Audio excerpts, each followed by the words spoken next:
Brian Kearns Jr. in Stonehill took down Bentley in overtime. Will visit Assumption College Saturday. This past weekend was family weekend at Stonehill. We had a really tough matchup coming in against a very talented Bentley University team, a team that we have a very storied rivalry against, and this game definitely didn't disappoint in the newest chapter in the rivalry.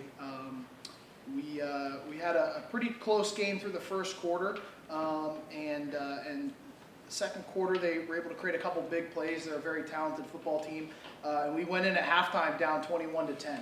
At halftime we really didn't make any adjustments in terms of schematically. It was more just about doing the things that we had planned to do and executing a little bit sharper in the second half.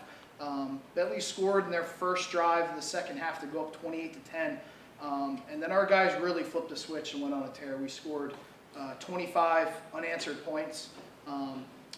Bentley tied it up right before regulation to send it to overtime.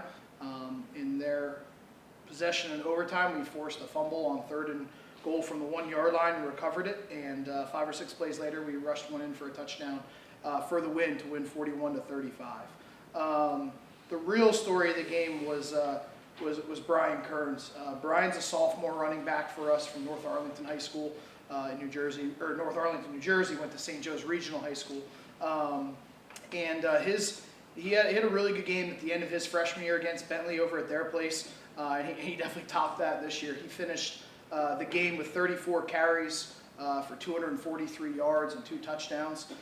He finished 7 yards shy of our school rushing record, and he didn't play the last 3 series of the game due to some cramps. So, it was really a game where, even with us being down, us being able to run the football, as a team we rushed for almost 330 yards, and it was a really, really great performance by Brian. He had a long 44-yard touchdown run on a 4th and 1 from near midfield, and he had a really tough one down on the goal line, and he really played a terrific game. And for us to be able to put the ball in his hands and for him to average 7 yards a carry on the night, it really allowed us to control the clock, keep our defense off the field when we were getting stops, control time of possession, and really grind out a victory against a really talented football team.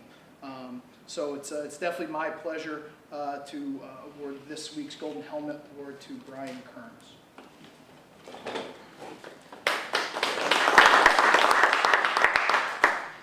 Thank you, Coach. I'd like to say thank you to the New England Football Writers and the National Football Foundation, the Grenoble chapter, for giving me this award. I'd also like to thank my teammates, my coaches, my family, of course, and my offensive line up front for helping me do what I did this past Saturday. This game was, like Coach said, it was a great game versus our rival school, Bentley, and we faced some adversity, down 18 points at one point.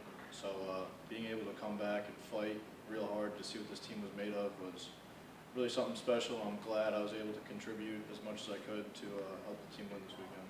Thank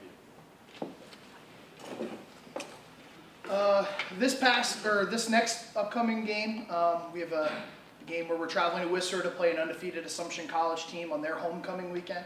And for most of you that were here a couple weeks ago with Coach Chesney, and him riddling off those stats and talking about how they're still playing inconsistent football, it kind of makes me laugh watching them on film, because they're as talented as a football team as we've ever faced. I think it's a situation where they have everything to lose, and we have nothing to lose.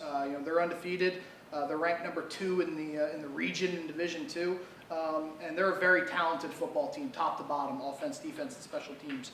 For us, it's again a situation where we have to kind of grind out a close game, limit big plays. They create a lot of big plays on special teams, and we're going to be in for a dogfight on Saturday, and we're excited for the opportunity. So I'd just like to congratulate Foley Fadakasi from UConn on winning the Golden Helmet as well, and best of luck to everybody else this weekend.